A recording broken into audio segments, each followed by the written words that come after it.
Tonight, I want to reveal something most people fail to recognize. It isn't hidden because it's impossible to understand. It's hidden because avoidant people can become extremely good at convincing themselves that everything is fine. But there comes a point when the person who has been endlessly giving finally stops.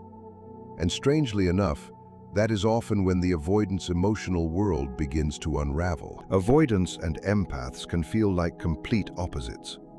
One experiences emotions intensely, while the other tends to suppress or distance themselves from difficult feelings.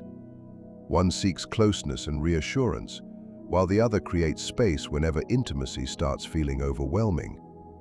At first, that difference can seem almost perfect. Each person appears to offer what the other lacks. But over time, the same difference can create a painful emotional cycle. The empath keeps giving. They understand, forgive, reassure, wait, and try to make the relationship feel safe. Meanwhile, the avoidant withdraws, protects themselves, hides behind emotional distance, and convinces themselves that staying detached is the safest option. But the real turning point comes when the empath stops supplying all that emotional energy. Because what the avoidant believed was control was often supported by a dynamic they never fully recognized. They weren't necessarily controlling the relationship. They were avoiding the emotions inside it. And they could keep avoiding those emotions because someone else was constantly softening the consequences. The empath's patience became a cushion. Their compassion reduced the impact of rejection. Their understanding made the avoidant feel accepted without requiring them to become vulnerable. Their constant presence allowed the avoidant to feel wanted without having to consistently demonstrate emotional availability. The empath wasn't simply loving them. They were helping create an emotional environment where the avoidant didn't have to confront everything happening inside them. And the avoidant could easily mistake that support for something permanent. They assumed the empath would always understand. They believed there would always be another message, another conversation, another attempt to repair the distance. They thought they had unlimited time to pull away, while the empath continued reaching toward them.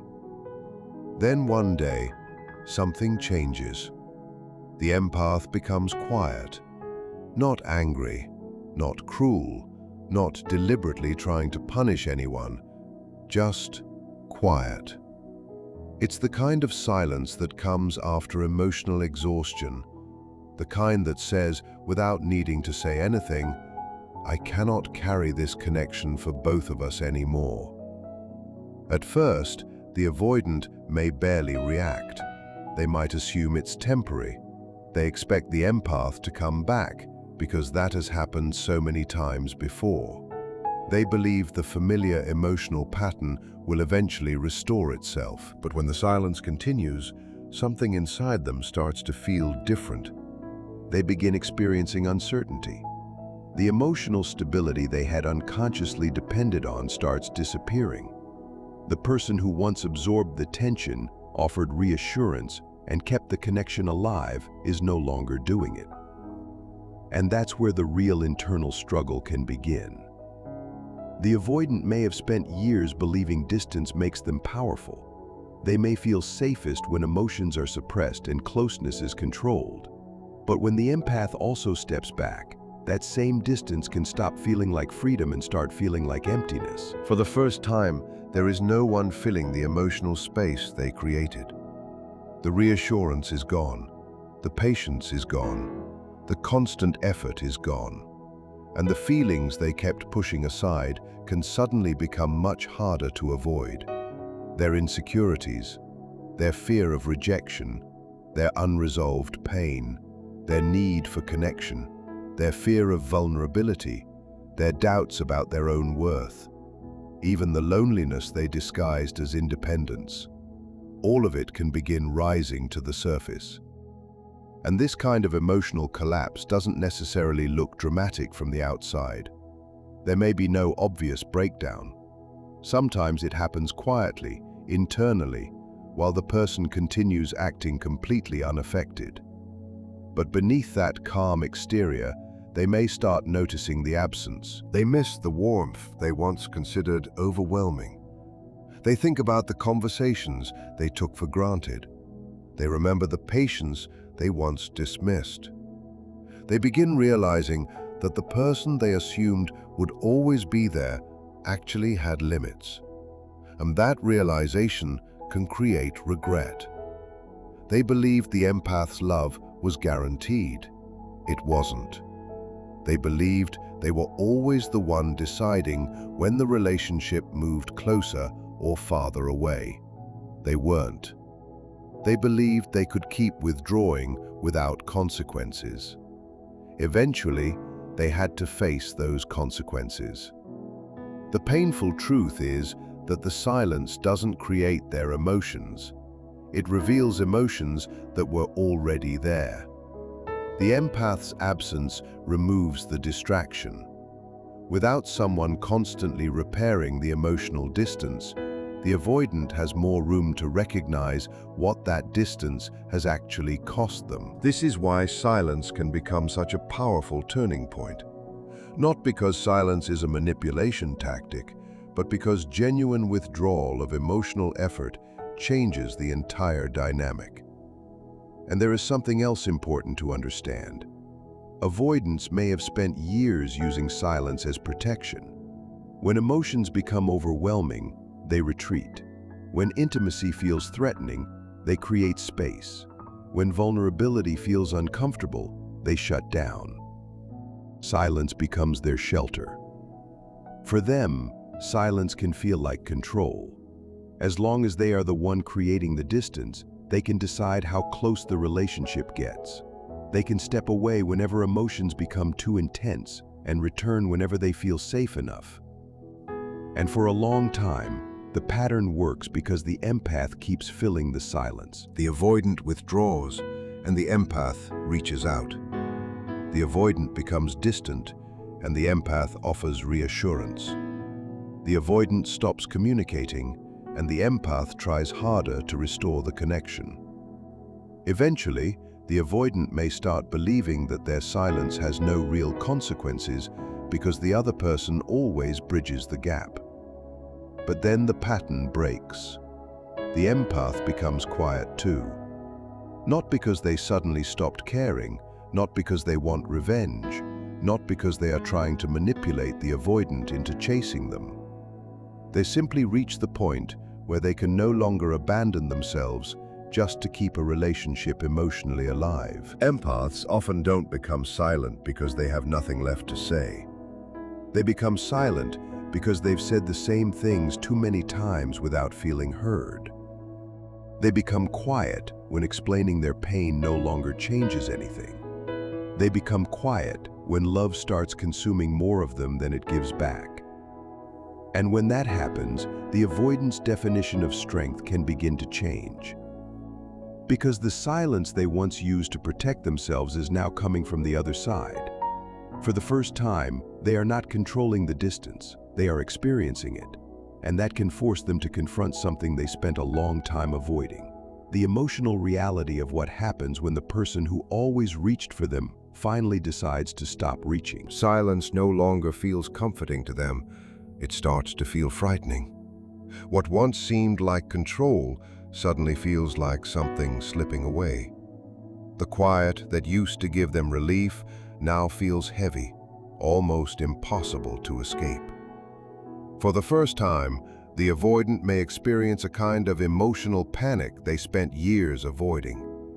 Because the empath's silence isn't meaningless, it carries a message. It says, "I'm not going to keep chasing you."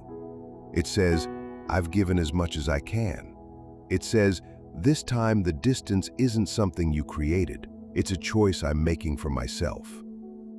And that's when the avoidant begins to recognize something uncomfortable. What they called strength was often fear wearing the mask of control. They depended on the empath's willingness to keep trying. They relied on their patience, forgiveness, compassion, and emotional endurance. As long as the empath kept reaching across the distance, The avoidant never had to experience the full consequences of creating it. But now the emotional safety net is gone. There is no one softening the connection for them, no one constantly repairing the emotional gaps, no one regulating the relationship when they withdraw. Their own silence begins reflecting the emptiness they've been avoiding. The avoidant starts encountering feelings they once escaped from: loneliness, insecurity, longing, guilt, and regret. And somehow, the silence becomes louder than any argument ever was. Why? Because they could control their own withdrawal, but they cannot control another person's decision to stop pursuing them. That loss of control can activate one of their deepest fears: losing someone they cared about far more than they were willing to admit. For years, they may have believed silence made them powerful. But the empath's silence reveals another truth. Real strength was never found in disappearing, suppressing feelings, or refusing vulnerability. It was in the person who continued to communicate, love, understand, and try. When the empath stops reaching, the avoidant is forced to see something painful. Their withdrawal didn't protect the relationship, it slowly damaged it. And now the very armor they use to protect themselves becomes the thing that exposes them. The empath's silence creates an emotional space the avoidant never wanted to enter, the space inside their own mind. Avoidant patterns are often built around escaping discomfort. Shutting down, withdrawing, numbing emotions, and creating distance can become deeply familiar coping mechanisms. For some people, these patterns begin early in life and eventually become a form of emotional armor. As long as the empath continues explaining, reassuring, forgiving, and trying to keep the relationship alive, the avoidant has little reason to look inward. They can continue rationalizing their behavior, shifting blame, or convincing themselves that the problem is simply that the other person is too emotional. But when the empath becomes genuinely quiet, that distraction disappears. There is no longer anyone to soothe them, no one to explain their feelings for them, no one to repair the damage after another withdrawal, no emotional presence covering the cracks. And suddenly, the avoidant is confronted with themselves, their fears, their insecurities, their buried wounds, their need for connection, their fear of rejection, their uncomfortable realization that perhaps they aren't as detached as they always pretended to be. This is the inner world they spent years avoiding. Looking inward can mean confronting painful beliefs, such as feeling unworthy of love, believing vulnerability is dangerous, or assuming that getting close to someone will eventually lead to abandonment. While the empath was present with warmth and understanding, the avoidant could use that connection as a shield against these fears. But real silence removes the shield. In the quiet, everything starts surfacing. Loneliness, guilt, longing, regret, confusion, fear of abandonment. Feelings they never learned to process properly can arrive all at once. And because they may have depended on the empath to keep the emotional balance, they suddenly have to manage emotions they previously avoided. The silence also becomes a mirror. It reflects the distance they created. It reflects the coldness they offered. It reflects the hurt they caused. But most painfully, it can reveal that they pushed away someone who genuinely saw them, understood them, accepted them, and cared about them. That realization can hit harder than they expected. Avoidant people don't always express emotional pain openly. Sometimes it appears later, quietly, after the distraction has disappeared. Their usual coping strategies stop working. Ignoring the problem doesn't bring relief. Staying busy doesn't remove the ache. Rationalizing their behavior no longer feels convincing. They can't accuse the empath of being overly emotional when the empath is no longer providing any emotional reaction. They can't claim they simply need space when the space itself begins to feel unbearable. They can't celebrate independence when that independence starts resembling abandonment. Eventually, they may realize they weren't actually running from the empath. They were running from what intimacy awakened inside them. And now those emotions have caught up. This is where the internal collapse can begin, not through dramatic scenes or obvious breakdowns, but through quiet moments when they are alone with their thoughts, regrets, fears, and unmet emotional needs. For someone who built their identity around avoiding emotional truth, that confrontation can feel like their entire foundation is shaking. They may finally understand that the empath's presence had been an emotional anchor. Even if they never acknowledged it, that person's warmth helped keep the connection stable. Now the anchor is gone, and the avoidant is left facing the emotional consequences of their own choices. That is why the empath's silence can become such a powerful turning point. It doesn't simply remove the empath's voice. It removes the excuses the avoidant used to avoid looking at themselves. And there is another part of this dynamic that can be even more unsettling. The avoidant often expects pursuit. They expect the other person to come closer after they pull away. They expect reassurance after they shut down. They expect forgiveness after creating distance. They expect another conversation, another attempt, another opportunity to repair what they damaged. That pattern can become so familiar that they stop questioning it. They withdraw and someone follows. They become distant and someone tries harder. They shut down and someone works harder to reconnect. Being pursued allows them to feel wanted without having to become fully vulnerable. So when they create distance, they may assume the empath will eventually fill that space. They expect explanations. They expect emotional conversations. They expect tears, questions, apologies, or attempts to rescue the relationship. But suddenly, none of that happens. The empath doesn't chase. They don't beg for answers. They don't over-explain. They don't try to force communication. They simply become peaceful. And that kind of silence is completely different. It isn't desperate. It isn't threatening. It isn't designed to provoke a reaction. It comes from acceptance. It quietly communicates, "I've finally accepted that you may not know how to show up for me." And that acceptance can be far more frightening than an argument. Argument still mean there is emotional investment. Tears show that someone still cares. Questions show that someone still wants answers. Pursuit shows that the connection still matters. But genuine peace can mean the fight is over. The empath is no longer trying to revive something that keeps hurting them. They are no longer depending on the avoidant for emotional stability. They are no longer organizing their life around the avoidant's presence or absence. And that can deeply challenge the avoidant's sense of importance. For someone who quietly relied on being wanted without having to give the same level of emotional effort, the disappearance of pursuit can expose a painful insecurity. If nobody is chasing me anymore, will I still be chosen?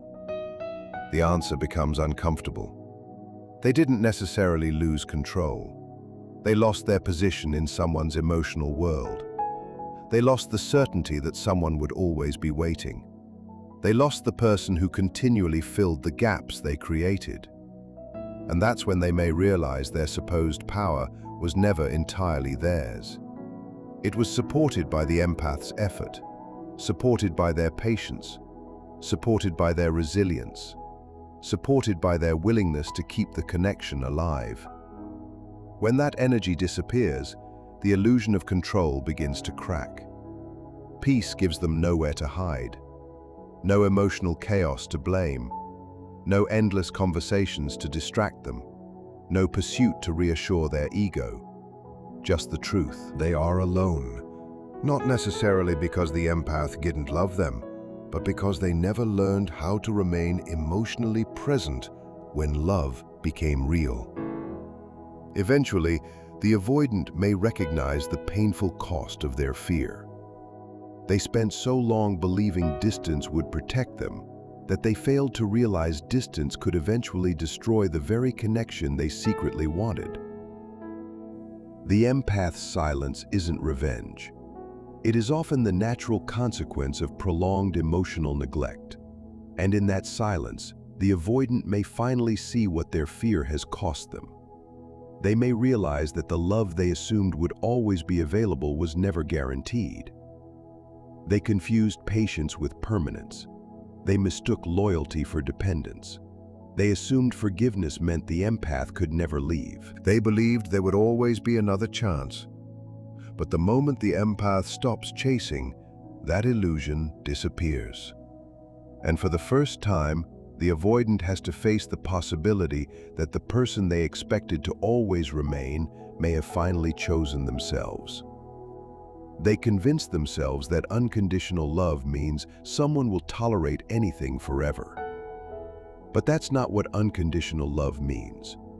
The empath's love may have been incredibly generous, but generosity is not the same as having no limits. Even the most patient person eventually reaches a point where they can no longer keep forgiving the same silence, the same distance, and the same emotional absence. And when the empath finally detaches, it usually doesn't happen overnight. It isn't born from revenge. It isn't fueled by anger. It comes after too many moments of feeling ignored, misunderstood, unseen, and taken for granted. It happens after the empath has offered chance after chance, hoping the avoidant will eventually meet them halfway. By the time the empath becomes emotionally exhausted, their silence isn't a punishment. It's acceptance. It's calm.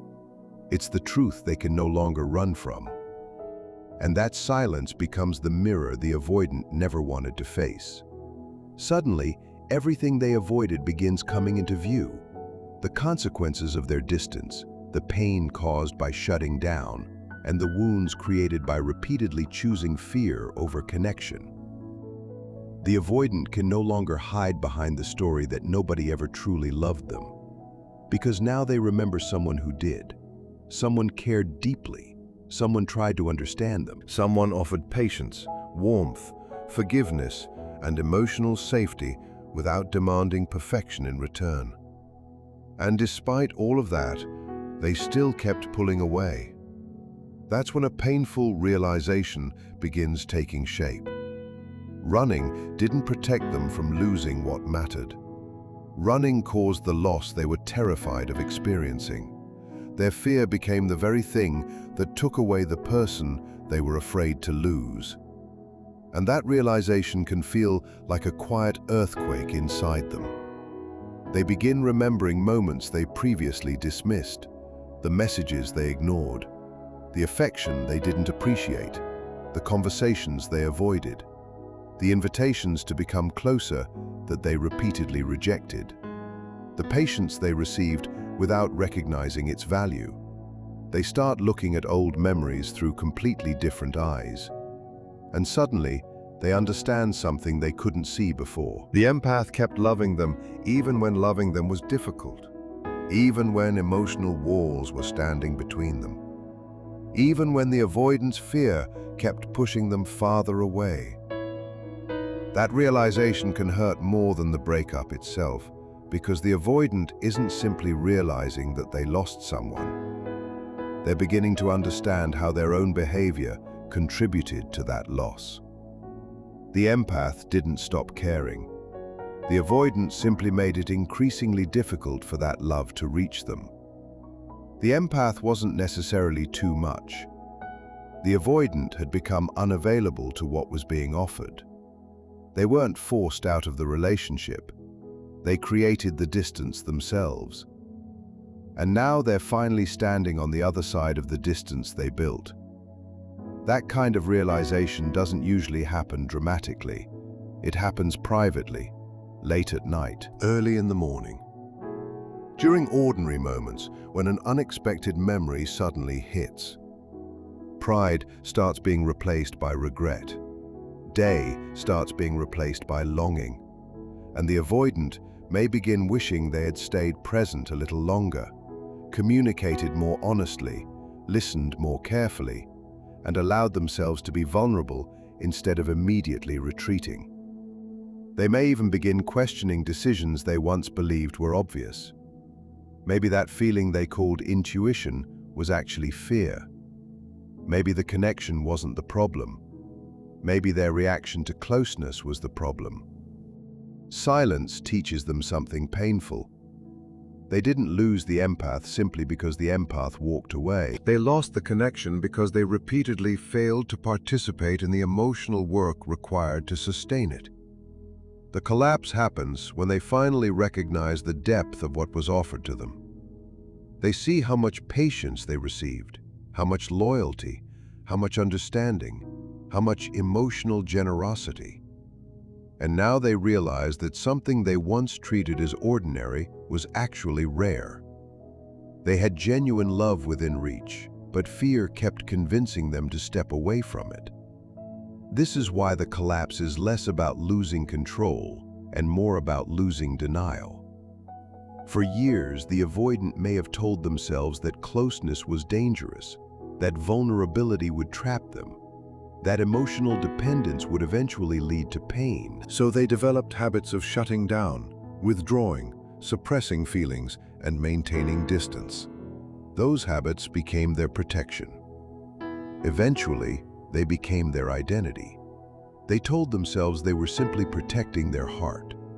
But what they eventually discover is that emotional avoidance doesn't necessarily prevent pain. It can simply delay it. And sometimes, delaying pain allows it to grow. The heartbreak they were trying to avoid doesn't disappear. It waits.